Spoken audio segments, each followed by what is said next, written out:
Some careers are like climbing a ladder, right? Just one step after another in a straight line.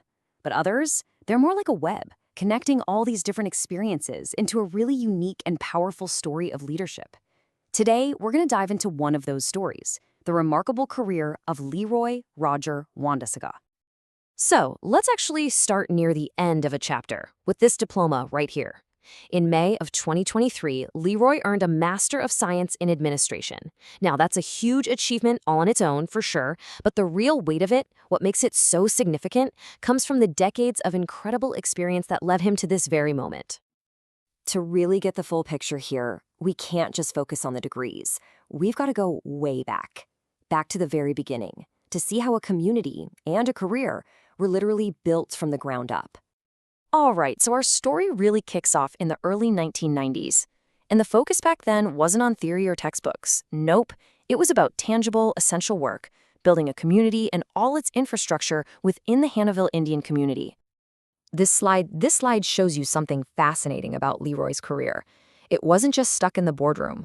I mean, on one hand, yeah, he was a tribal council member, an executive director, but he also worked as a blackjack dealer, a greenskeeper, a security officer. This gave him this incredibly rare 360-degree view of the very organizations he would one day lead.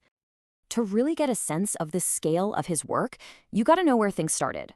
When Leroy became housing director around 1991, the entire housing stock for the Hannahville Indian community was just 45 units. That was the challenge, right there. And as both executive and housing director, he didn't just manage, he spearheaded these huge fundamental projects.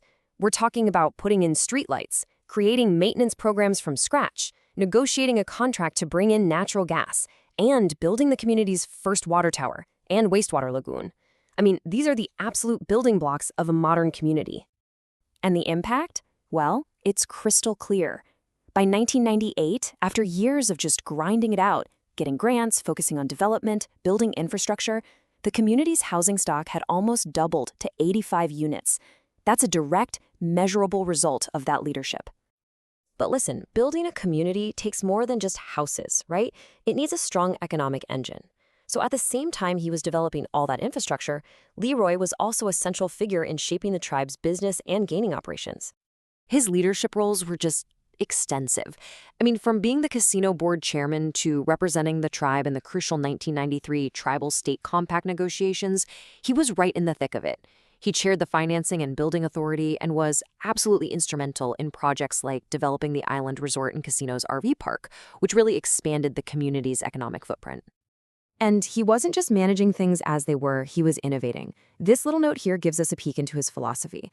The idea for a three-game dealer, someone who could work craps, poker, and blackjack, that wasn't just about making schedules easier. No, it was a strategic move to create a workforce that was more versatile, more cross-trained, and way more efficient. So after decades of this intense, hands-on leadership, building infrastructure, managing huge enterprises, shaping policy, Leroy made a really pivotal decision.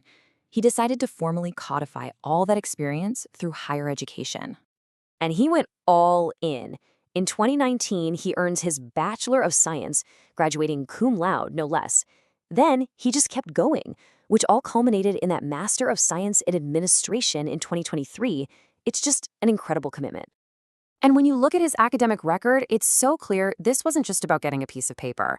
With A's and B's across the board in all this advanced coursework, you can tell he was there to truly master the material, to connect these deep academic ideas with his own lived experience. And just look at these course titles.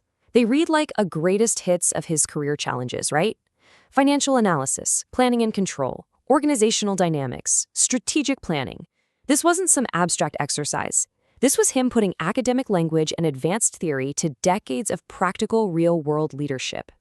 So when you put it all together, the hands-on work, the executive leadership, the advanced degrees, what do you actually get? What's the result? You get a truly unique kind of leader. Someone who doesn't just get the numbers on a balance sheet, but also remembers exactly what it's like to work a shift on the floor. A leader who hasn't just read about strategic planning in a book, but has actually built organizations and entire communities from the ground up. And now he's armed with the latest academic frameworks to do it even better. So the real takeaway here is this. Leroy Wandasega's career isn't just a success story, it's a powerful case study. And it leaves us with this really compelling question about what leadership can be. What's actually possible when decades of that hard-won practical wisdom get fused with the formal structure and power of higher education?